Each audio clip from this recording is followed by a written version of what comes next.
Bruno Mars was once the shorthand for non-stop hits, electric showmanship, and pure star power. But as he nears 40, the picture looks different. From chart-topping highs to personal bumps and a career that no longer moves at a sprint, his story has taken a turn.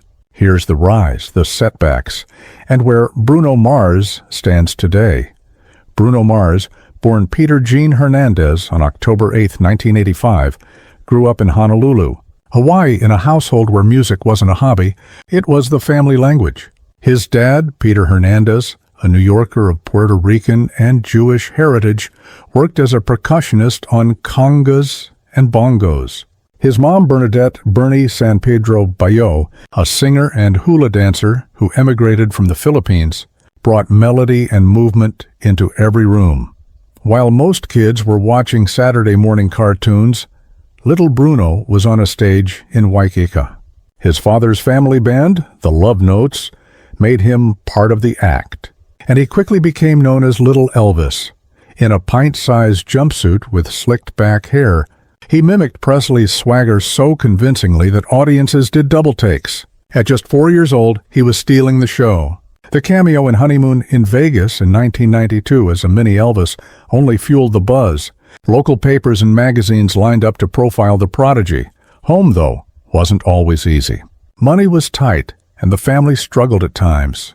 Bruno has said those years hardened his resolve. Music wasn't just fun, it was shelter.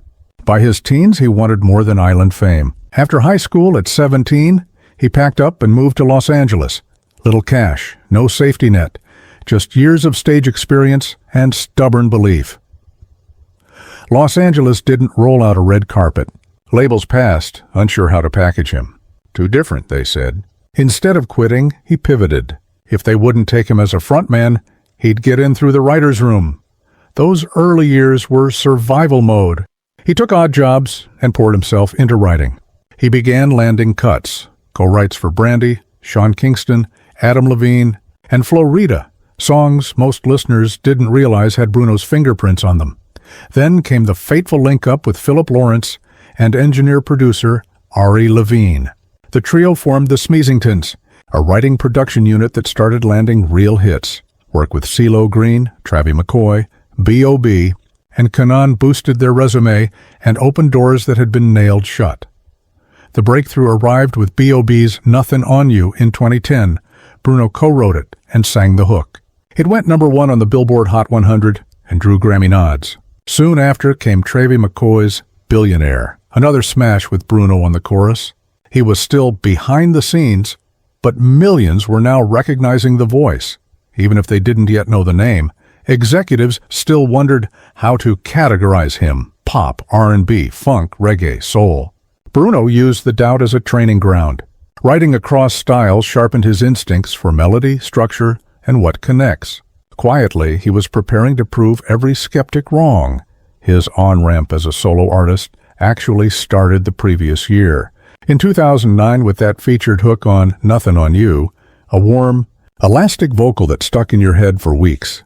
By 2010, after Billionaire, he stepped out on his own with Just the Way You Are, a straight-from-the-heart ballad released in July 2010. The results were immediate.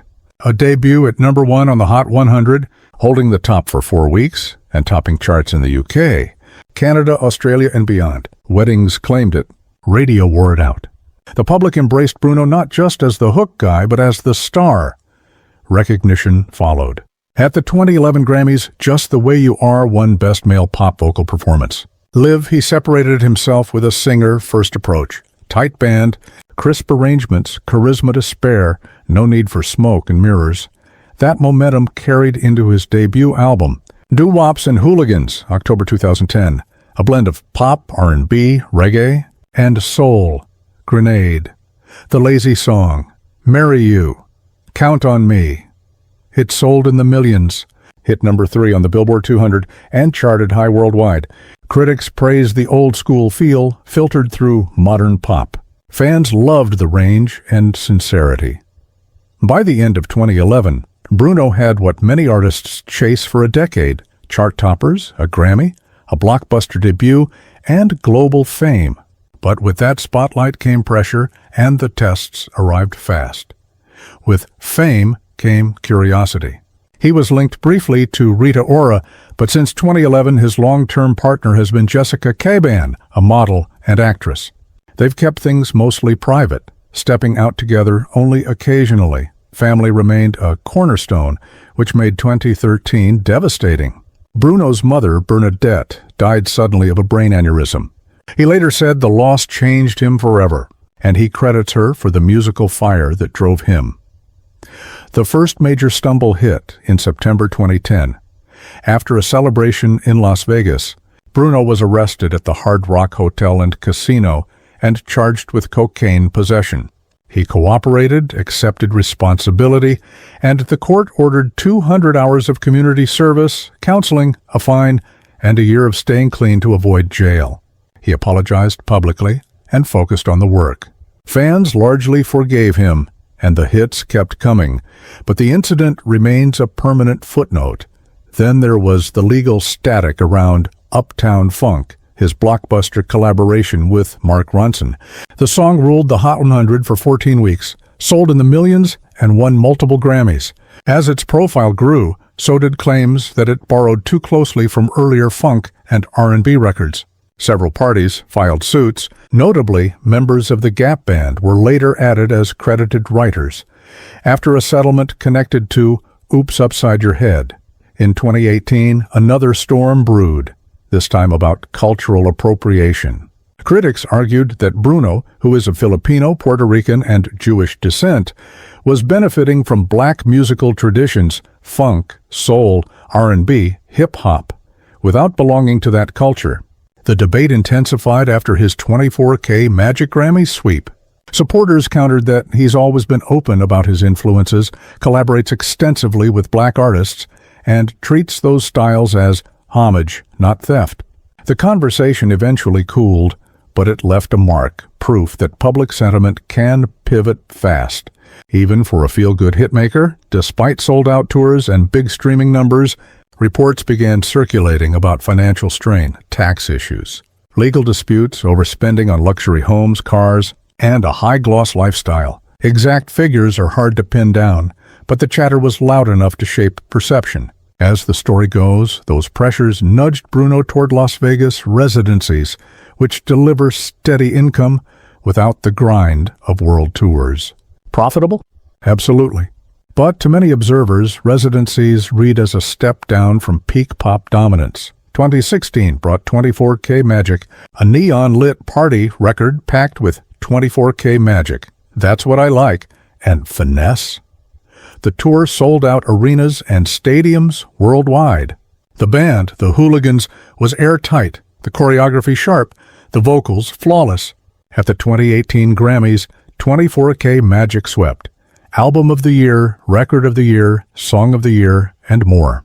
It was a coronation. The question after a night like that is always the same. What's left to conquer? Bruno paused on solo releases. In 2021, he returned with a new lane, Silk Sonic, a duo with Anderson .Paak. Their debut single, Leave the Door Open, floated to #1 on the Hot 100, and the album, An Evening with Silk Sonic, delivered rich 1970s R&B textures, Smoking Out the Window, Fly As Me, Grammys followed. The craft was undeniable, the throwback vibe, meticulous. But some felt the nostalgia dial was stuck at max. Reverent revival? Absolutely. Culture reshaping moment? Not quite on the level of his earlier solo peaks. Since Silk Sonic, Bruno has been even quieter as a recording artist. He hasn't released a solo album since 24K Magic in 2016, and in a fast-moving music economy, that's an eternity. New stars filled the space. Bruno leaned further into live work, especially Park MGM and other Vegas runs, where he still brings the heat night after night. As he approaches 40, Bruno's career has shifted. The relentless churn of new singles and globe-spanning tours has eased. Instead of chasing every trend, he seems content to perform at a high level for crowds who know the catalog by heart. The Las Vegas residencies draw rave reviews, powerhouse vocals, tight choreography, and the charismatic frontman fans fell for in the first place. But residencies carry a different reputation then international tours. They're stable, lucrative, and convenient. Yet they signal a different phase. More curator of past triumphs than author of the next pop chapter. Behind the scenes, whispers about tax debts and overspending persist. Whether accurate or exaggerated, they've fed the narrative that residencies aren't just artistic choices, they're practical ones. Health-wise, he's kept things private, and after years of high-energy performing, that privacy makes sense. His relationship with Jessica Caban remains low-key, away from constant media glare. For longtime fans, the contrast is striking. Bruno Mars used to feel like the center of gravity in pop. Surprise singles, viral performances, big idea tours. Today, the engine runs quieter. The shows still sparkle, but they lean on the hits that made him a star. Nostalgia now does part of the lifting, and yet, on stage, the spark is real. The voice is still there. The pocket is still deadly.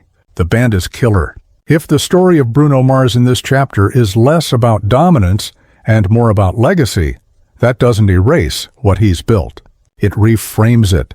From the 4-year-old in Waikik to the songwriter who cracked the code, from Hot 100 #1s to Grammy sweeps, from missteps and lawsuits to a velvet rope residency,